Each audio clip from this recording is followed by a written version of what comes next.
তেওঁ মোক দাখন লৈ পিনে এনেকৈ মাৰিবলৈ লওঁতেনে মই হাতটো এনেকৈ চেভ কৰি দিছোঁ। এইখিনি মোৰ হৈছে, এইখিনি তেওঁ এতিয়া নাই মৰা বুলি মোক কৈছে।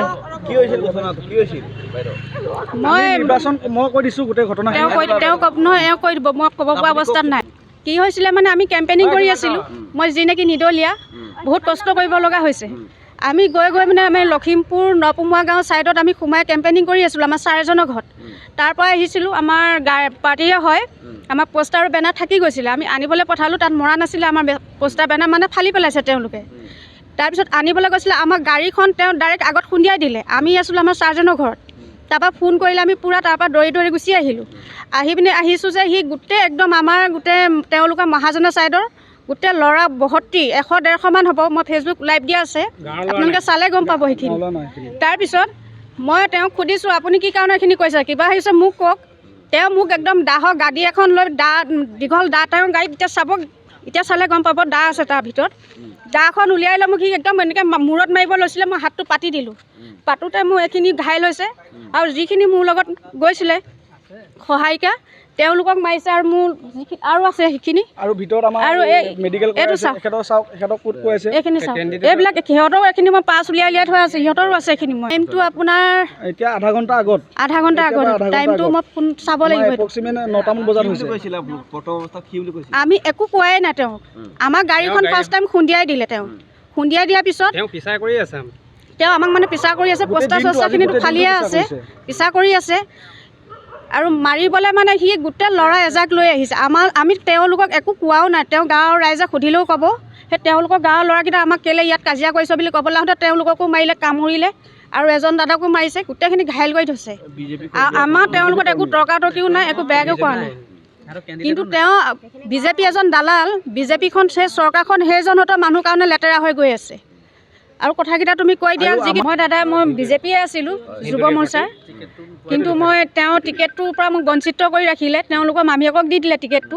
মই একো দুখ কৰা নাই, কাৰণ মোক খেলিবলৈ মন গৈছে, মই নিদলীয়াকৈ বোলো মই খেলোঁ, যদি ৰাইজে মোক ভাল পায় এনেও আঁকোৱালি ল'ব। আজাদ পঞ্চায়তৰ হৈ মই কাউন্সিলাৰ খেলিছোঁ, মই কাৰোকো আমনি কৰা নাই, কাকো টকা পইচা পিছতে মই নিজৰ টকা পইচা খৰচ কৰি মই খেলিছোঁ। কিন্তু ৰাইজে মোক ভাল পাইছে কাৰণে মোক সাহস দিছে, মই খেলি আছোঁ, কেম্পেইনিং কৰিছোঁ।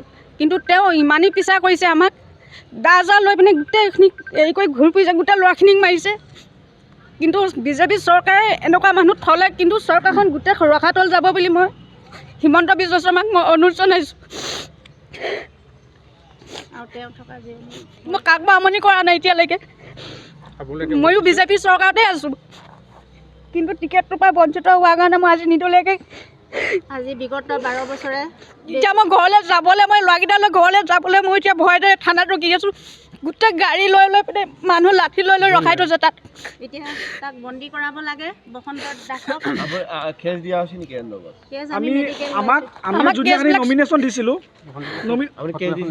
মই কেছ দিছিলোঁ, আৰু যোনদিনা আমাৰ টিকেট ডিক্লেয়াৰ কৰিছিলে সেইদিনাখনি আমাক বহুত দম দিছে।